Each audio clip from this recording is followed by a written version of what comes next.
अस्सलाम वालेकुम वरहमतुल्लाहि वबरकातुहू। प्यारे बच्चों, वालेकुम अस्सलाम। बच्चों आज हम सीखने जा रहे हैं सूरा अलाक।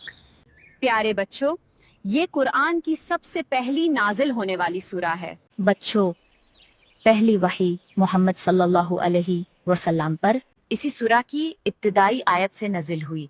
ये वही गारे हिरा में नजिल हुई। बच्चों, अल्लाह हमें सबसे पहले क्या सिखाना चाहते हैं? इल्म हासिल करना। जब पहली बार वही नाजिल हुई तो अल्लाह ताला ने सबसे पहला लफ्ज सिखाया इकरा यानी पढ़ो।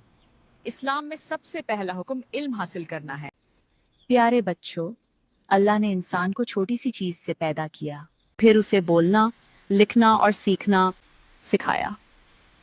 अल्लाह सबसे ज्यादा करीम है। अल्लाह ने कुरान के जरिए हमें इल्म दिया।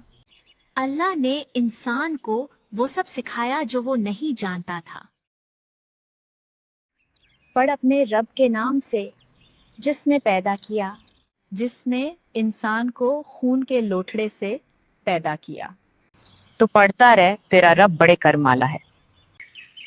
जिसने कलम के जरिए इल्म सिखाया, जिसने इंसान को वो सिखाया जिसे वो नहीं जानता था।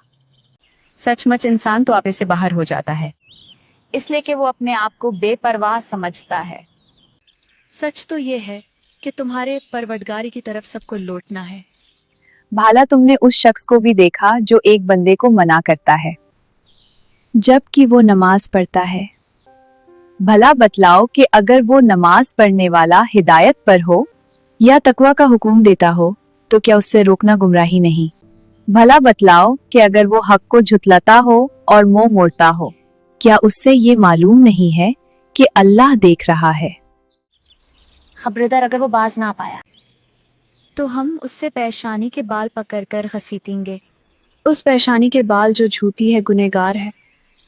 अब वो बुला लाए अपनी मजलिस वालों को। हम दोज़ाख के फरिश्तों को बुला लेंगे। हरगिज नहीं उसकी बात ना मानो और सजदा करो और करीब आ जाओ। बच्चों, इस सूरा से हमें क्या सबक मिलता है? हमें मेहनत से पढ़ना चाहिए, कभी घमंड नहीं करना चाहिए और हमेशा अल्लाह का शुक्र अदा करना चाहिए। तो बच्चों, आज से हम सब दिल लगाकर पढ़ेंगे। अल्लाह हमें इल्म हासिल करने की तौफीक दे। आमीन।